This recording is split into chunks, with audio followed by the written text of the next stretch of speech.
अरे मुझे नहीं मालूम, दिमाग खराब हो गया क्या तुम्हारा? जब कुछ है नहीं तो बात का पतंगर क्यों बना रही हो? मुझे नहीं मालूम कि किसकी ज्वेलरी है मेरी गाड़ी में, कहां से आई है। I have no idea about. वैसे मुझे आपकी किसी बात पर यकीन नहीं है।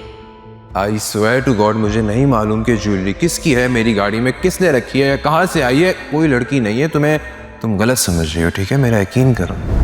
या अल्लाह, ये कैसी आजमाइश है। मैं वासे को बता भी नहीं सकती। मेरे नसीब में औलाद नहीं है और शौहर। या अल्लाह, ये सब वहम हो।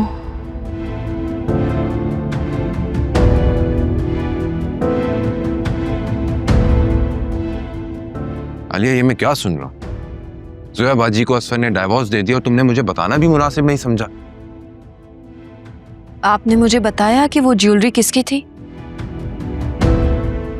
जो मैं आपको कुछ बताऊं? Alia please stop it. मैं तुमसे आखिरी मर्तबा कह रहा हूं कि मुझे नहीं मालूम कि वो ज्वेलरी किसकी है। कसमें खा चुका हूं, तुम्हें यकीन क्यों नहीं आ रहा? एक कुरान पकड़ना ही बाकी रह गया। तुम कहो तो उस पर भी हाथ रख के कसम खा लेता हूं, फिर तुम्हें तसल्ली हो जाएगी। ना तुमने मुझे फिजा और अकरम के बारे में कुछ बताया, ना तुमने मुझे ज़ोया बाजी के बारे में बताया। तुम्हारे घर वाले क्या सोचते होंगे मेरे बारे में यार? फिजा अकरम तो पागल है। लिसन, घर में अगर कोई शख्स पागल भी हो जाए ना तो उसे इस तरह नहीं छोड़ा जाता है, मदद की जाती है उसकी। तुम्हें पता है कि आज अकरम ऑफिस आया था मेरे, उसने मुझे बताया कि सुल्तान फिजा को तंग कर रहा है। लेकिन उस वक्त पता है मुझे सिर्फ तुम पर हैरत हो रही थी कि इतना कुछ हो गया और तुम्हारी ईगो ने गवारा नहीं किया कि तुम मुझे बताओ। It's so sad। वासे, बात ईगो की नहीं है। अच्छा, ईगो की बात नहीं है तो फिर और क्या बात है? मुझे भी बताओ। वैसे तो तुम्हें अकरम और जुनैरा की लाइफ के छोटे छोटे मामलात में इतना इंटरेस्ट होता है। कर दी ना आपने भी अपनी मम्मी वाली बात। वासे, मुझे किसी की भी जिंदगी में झांकने का कोई शौक नहीं है।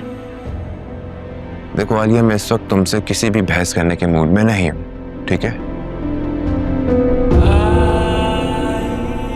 मेरे साथ अपने घर चलो, मैं अंकल के साथ बैठकर आराम से बात करना चाहता हूं ताकि हम ये जो भी मामला चल रहे हैं सारे मसले का हल निकाल सके। अंडरस्टैंड?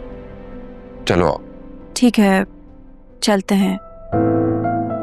लेकिन आपकी मम्मी को इस सब का कुछ इल्म नहीं है, इसलिए आप उन्हें प्लीज कुछ मत बताइएगा। ठीक है, नहीं बताऊंगा, लेकिन एटलीस्ट तुम मुझे साफ साफ बताओ कि वहां जो भी बात है जो मेरे इल्म में नहीं है, एटलीस्ट मुझे भी तो पता चले। अंकल आंटी मुझे अपना बेटा समझते हैं यार, मोहब्बत करते हैं मुझसे, प्यार देते हैं मुझे। अगर इस बुरे वक्त में मैं उनके साथ नहीं बैठूंगा, उनसे बात नहीं करूंगा, मसलों का हल नहीं निकालूंगा तो वो लोग मेरे बारे में क्या सोचेंगे? अच्छा नहीं लगेगा ना? नहीं, और तो कुछ नहीं है, बस फिजा का रिश्ता खत्म हो गया है। उन लोगों ने इनकार कर दिया। What?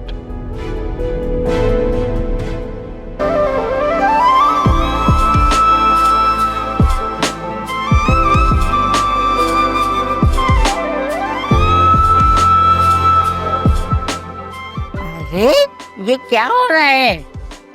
अरे दादी, आज मैं इतना बहुत खुश क्या? ज्यादा खुश। अरे हाय, इधर आ, कहीं इधर आ, गिर ना इधर आ। जाऊं मैं। छप्पड़ पहाड़ के खुश हो दादी आज मैं।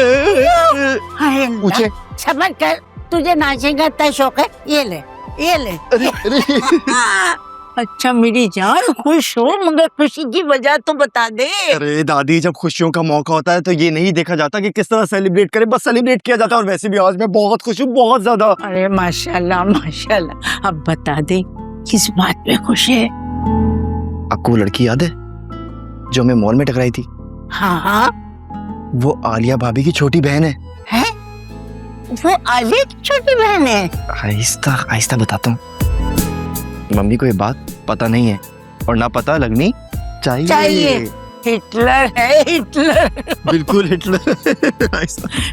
अब सुने, उस लड़की का रिश्ता कैंसिल हो गया है। हैं? कैंसिल उसका रिश्ता हुआ है तो तू क्यों खुश है? तेरे लिए। अब मेरी बात गौर से सुन। हाँ। वो आपको याद है वो गली जहाँ पे मैं आपके लिए मीठा लेकर आता था, जहाँ से वो आज आपके लिए लेकर आऊंगा, लेकिन आपको शुगर है, किसी को पता नहीं लगना चाहिए, ये मेरा आपसे वादा है। Okay done? Okay done done done.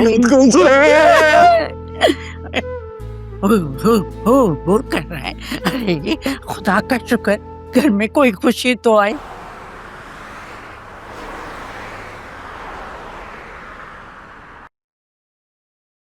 Uncle इतना कुछ हो गया और आपने मुझे बताना भी मुनासिब नहीं समझा।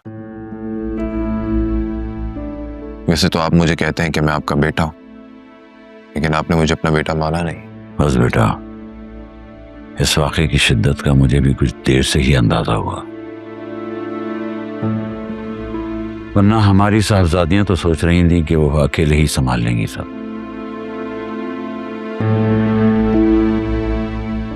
वैसे ये सुल्तान जो है किसी कैंसर की तरह पूरे खानदान में ही फैल गया है। मैं बेटियों का बाप हूं, हर बात हर काम बहुत सोच समझ कर करना पड़ता है।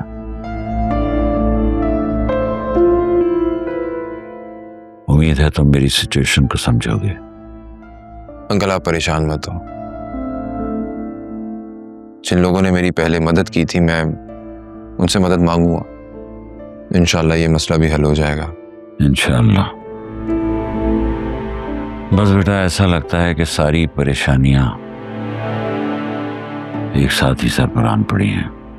अंकल जोया बाजी की तलाक को परेशानी मत समझें, ये तो एक बहुत बड़ी परेशानी से निजात है, वरना तो अभी तक आप लोगों के पता नहीं कितने चक्कर लगते अदालत के। हाँ, लेकिन दिमाग इस हकीकत को तस्लीम नहीं कर रहा, क्योंकि मैं जानता हूं उस वक्त बहुत शातिर और चालाक इंसान है। वो अपने फायदे के बगैर कुछ नहीं करता।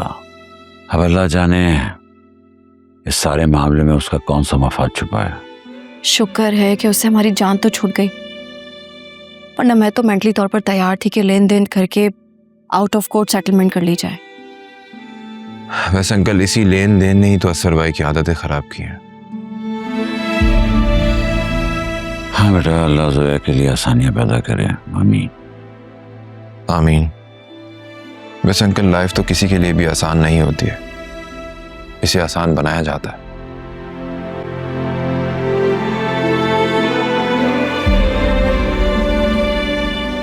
और ऐसे वक्त में आपके अपने ही आगे बढ़कर आपका साथ देते हैं। जोया बाजी से कह दीजिएगा कि परेशान मत, हम सब उनके साथ हैं, किसी किस्म की भी टेंशन लेने की जरूरत नहीं है। तुम्हारा बहुत बहुत शुक्रिया वासे, तुमने सही मायनों में एक अच्छे बेटे होने का हक अदा कर दिया।